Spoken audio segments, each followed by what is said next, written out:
Alrighty, folks, thanks for hanging out. Next up, we have Castlevania, which is going to be run by Socrates. How you doing tonight? Doing pretty good. Thanks, Riser. Excellent.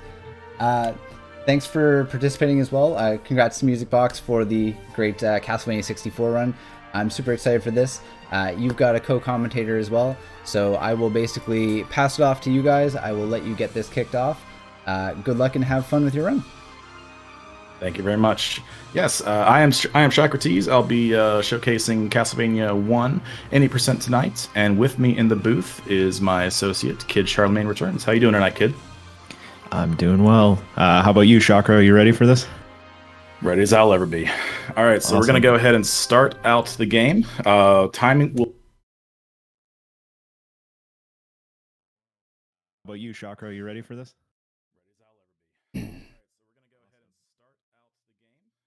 Timing will start.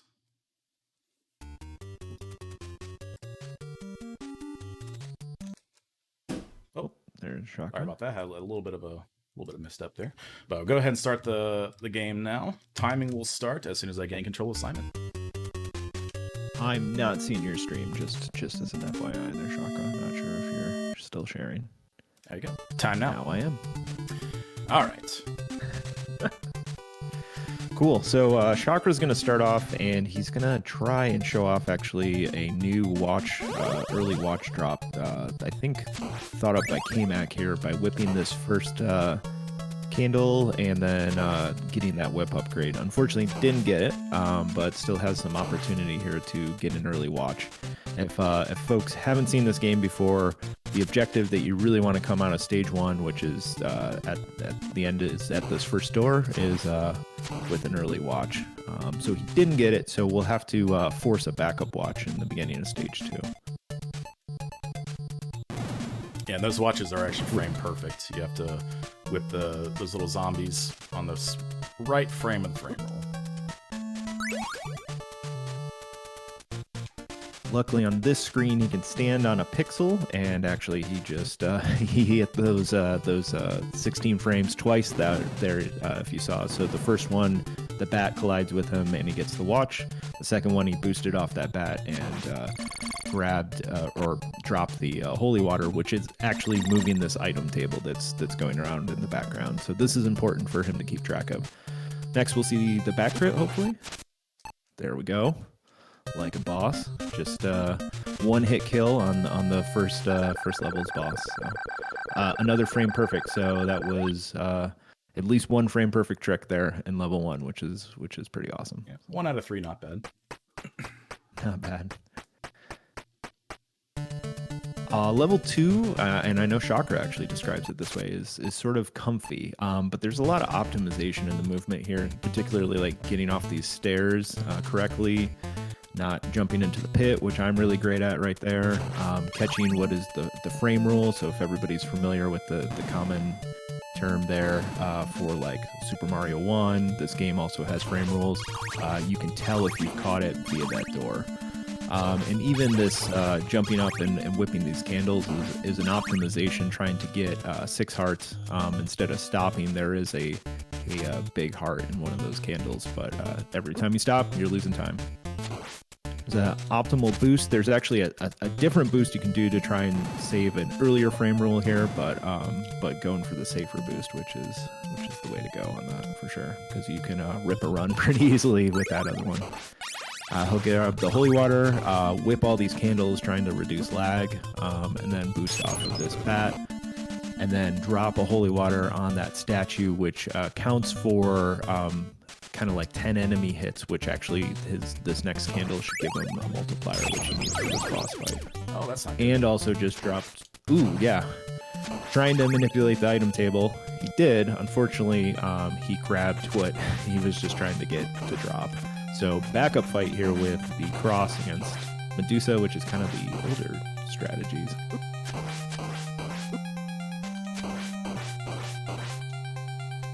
Good recovery there. Interesting. Interesting. But not a deal breaker. We have a holy water coming up here pretty soon.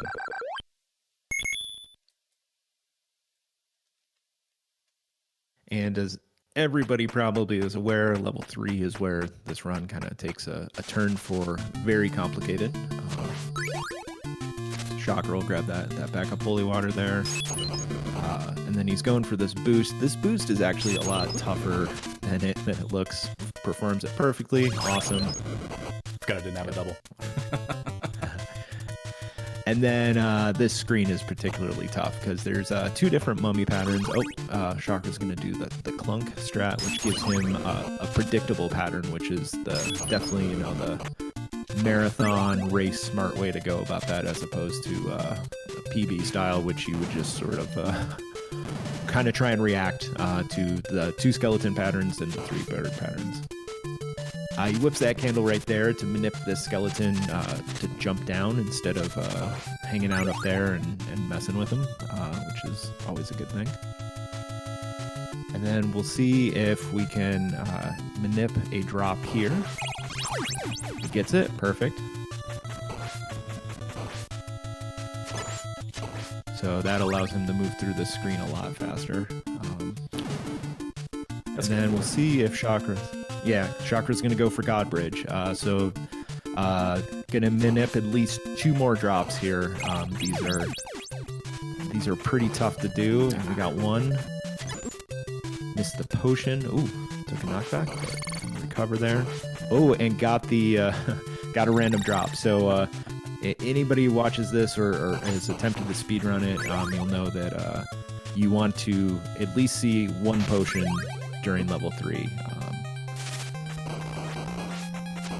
Doing the left setup, that was a good mummy fight. But the reason why you want that potion is the potion in the item table, so the memory slot that you're on carries over into the next level. The potion, if you're still on that, would then be the axe drop in stage 11, or Fleaman Alley as everybody calls it.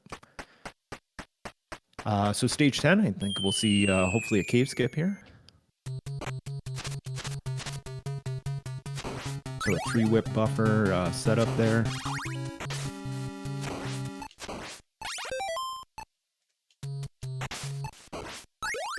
Pause buffer and save. Nice.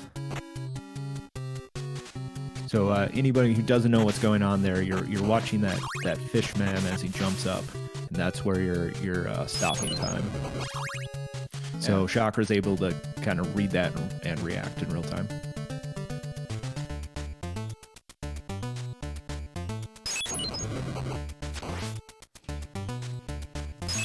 So stage 11 here, Fleaman Alley as everybody likes to call it. Kind of the objective here is to keep moving right, not take any hits obviously, but also avoid any unnecessary drops.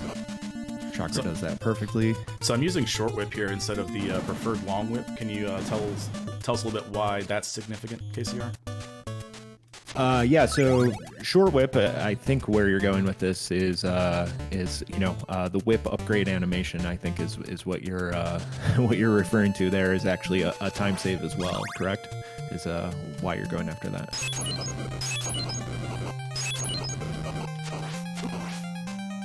And the Frank crit, nice.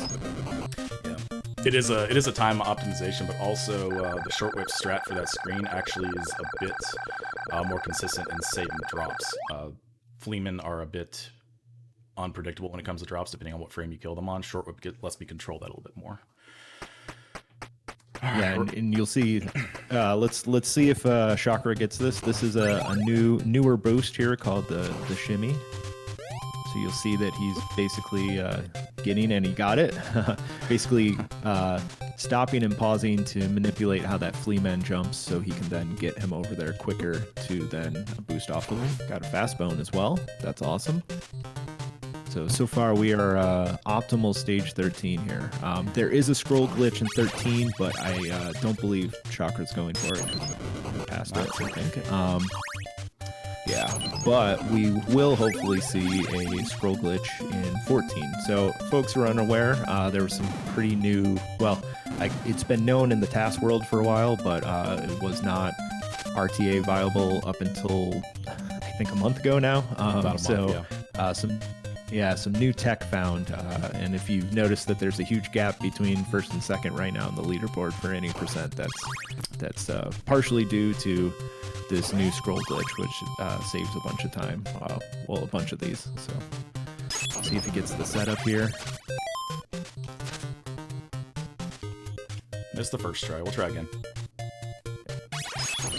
You might hear these as referred to as the Minecraft strats, because what he's essentially doing is telling the game's memory to unload specific blocks. Second try here, and he gets. Yep.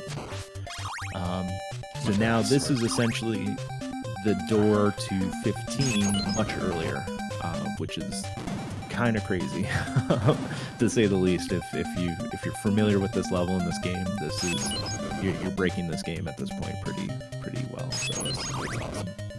Yeah, the kind of in a nutshell explanation of what's going on there is as you're moving through the game, as you're scrolling the game will consistently load tiles ahead of you and remove tiles behind you. What we're doing is we're tricking the game into thinking that it's already loaded that tile set, so it just shows up on whatever there was previously. In that case, it was blank. And that lets us go back to that older section. And also, here's a boss. The scariest boss, if you let him loose. That's why we take the meat. Probably the scariest one to let loose.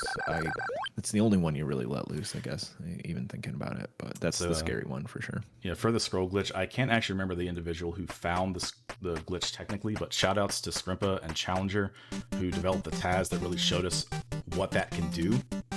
Of course, shout out to Nat Goes Fast QC for accidentally having that happen in a run. And then, of course, shout outs to SBD Wolf for actually developing the RTA strat that I used right there. That has led to these big advancements in time. It's definitely a team effort, and if you remember about 2 months ago, I think even Wolf was thinking that everything was getting pushed to about the limit, and then this happens, and new possibilities there for time. Low times are now in the realm, so it's pretty awesome. Grabbing the safety meat here, since you got a little bit of a trolley Richard and some trolley Fleeman. Fleeman don't want to work today. Nope. So I was hoping to take that meat into the direct fight to be a little safer. Now I only have one hit to give, which is typical PB pace, but not very marathon safe, so we'll see what happens.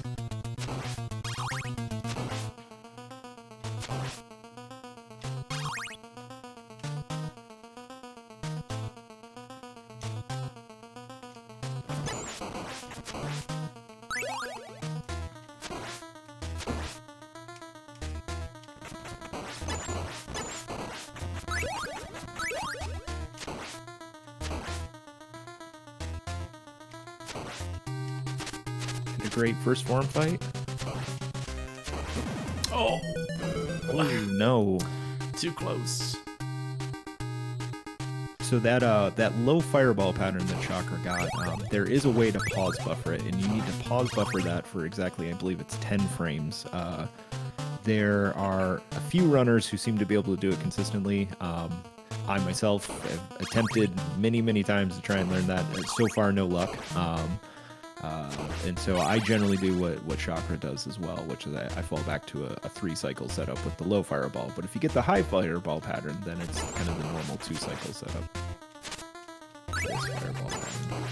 There we go, back jump. Ooh, nice.